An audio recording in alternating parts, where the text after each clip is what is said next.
Bonjour à tous, bienvenue dans cette troisième et dernière vidéo sur le prélèvement à la source qui abordera le sujet des propriétaires fonciers, les propriétaires qui bénéficient de revenus fonciers. Alors vous l'aurez compris, pour limiter les optimisations, l'administration fiscale a prévu certaines règles. D'une part, les charges. Sachez que les charges telles que les assurances, les charges de copropriété, les taxes foncières, les frais de gestion, elles ne sont déductibles que au titre de l'année de leur échéance. C'est-à-dire que des charges de 2018 qui seraient payées en 2019 ne seront pas déductibles sur 2019. Pourquoi? Puisqu'effectivement, on peut très bien considérer que 2018 étant l'année blanche, les propriétaires qui souhaitent optimiser vont décaler des charges de l'année 2018 sur l'année 2019. Eh bien, le législateur a prévu la chose en faisant en sorte que les charges de 2018 ne seront pas déductibles sur 2019. Pour les loyers, c'est à peu près similaire. Les loyers qui seront perçus en 2018, vous l'aurez compris, seront blanchis, puisque 2018 est l'année blanche. Donc les loyers qui seront blanchis en 2018, ce sont bien des loyers qui correspondent à une échéance de 2018. Les loyers de 2017 en retard payés en 2018 seront considérés comme des revenus exceptionnels non blanchis. Idem, si vous avez des loyers de 2019 que vous avez anticipés en 2018, ils ne seront pas blanchis, ils seront considérés comme des revenus exceptionnels et donc ils ne bénéficieront pas du CIMR. Ensuite, autre élément important pour les revenus fonciers, les travaux payés en 2018 et 2019. Le législateur a prévu une règle pour éviter aux propriétaires de décaler les travaux qu'ils doivent faire en 2018, année blanche, en 2019. Le législateur a donc prévu que les travaux payés en 2018 seront bien déduits intégralement en 2018. Ils vont prévoir aussi, sur les travaux réglés en 2018, d'avoir une nouvelle déduction à hauteur de 50% sur l'année 2019. A l'inverse, les travaux qui seront réglés en 2019 ne seront déduits de l'année 2019 qu'à hauteur de 50%. On va comprendre plus facilement avec un exemple. On prend l'exemple d'un propriétaire foncier qui touche des loyers de 12 000 € par an.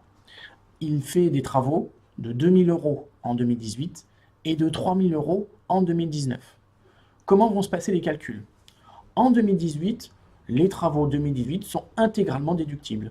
Il va donc avoir un revenu foncier de 10 000 €. 12 000 € de loyer, moins 2 000 € de travaux.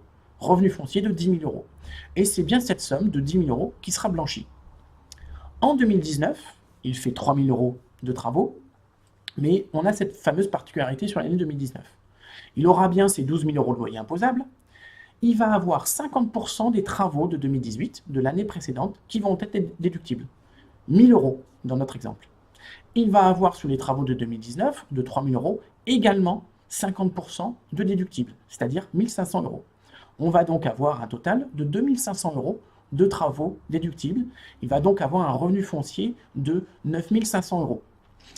Donc on voit bien que sur l'année 2018-2019, ce propriétaire aura fait 5 000 € de travaux. On a une partie des revenus de 2018 qui vont être blanchis.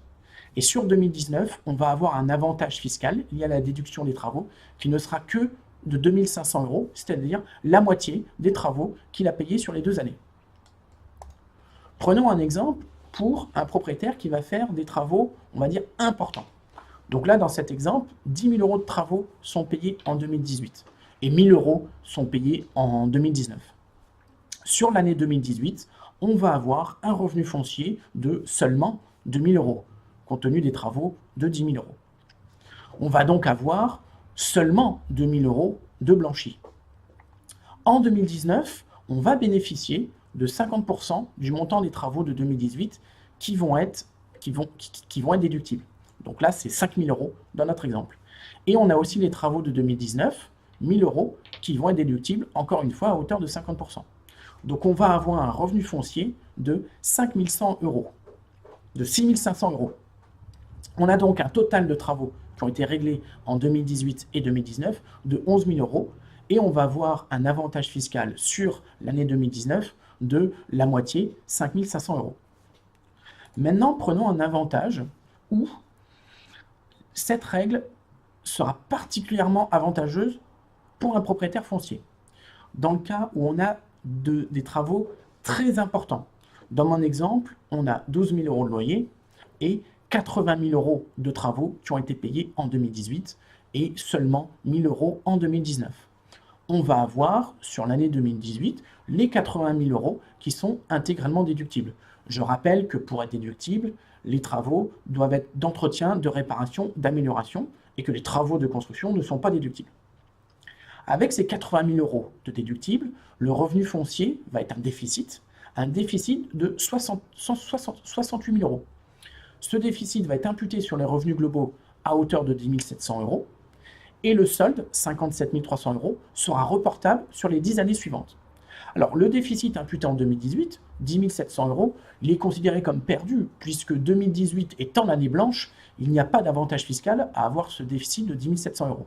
Par contre, les 57 300 € sont bien reportables sur les années suivantes. En 2019, que va-t-il se passer? Eh bien, on a la moitié des revenus de 2018, de 80 000 €, qui vont être de nouveau déductibles. Donc en 2019, on va être de nouveau dans une situation où on va générer un déficit foncier, en l'occurrence 28 500 €. Comment va être traité ce déficit foncier de 28 500 €? Il va être imputé sur les revenus globaux de 2019 à hauteur de 10 700 €. Donc là, effectivement, il y aura vraiment un avantage fiscal, puisque en 2019, le contribuable va pouvoir baisser son revenu global de 10 700 €. Et il va y avoir de nouveau 17 800 € de reportable sur les 10 prochaines années. Donc là, dans ce cas très spécifique, où la réforme est plutôt favorable pour le redevable, il aura payé en 2018 et 2019 un total de 81 000 € de travaux. Et il aura bénéficié d'avantages fiscaux sur une base bien plus élevée, à savoir 97 700. Une partie imputée en 2019, une partie imputée sur les revenus globaux, et une autre partie qui est reportable sur les 10 prochaines années. En conclusion, on voit que pour les propriétaires fonciers, les optimisations à vouloir décaler des charges ou décaler des loyers ne permettent pas d'optimiser le CMR, puisque les règles prévoient qu'effectivement, c'est l'année d'échéance qui est prise en compte et non pas l'année de paiement. Deuxième élément important, le pilotage des travaux doit être anticipé, puisqu'on voit dans certains cas que le propriétaire foncier est plutôt perdant, alors que dans d'autres cas, notamment des travaux assez importants, le propriétaire peut être largement gagnant.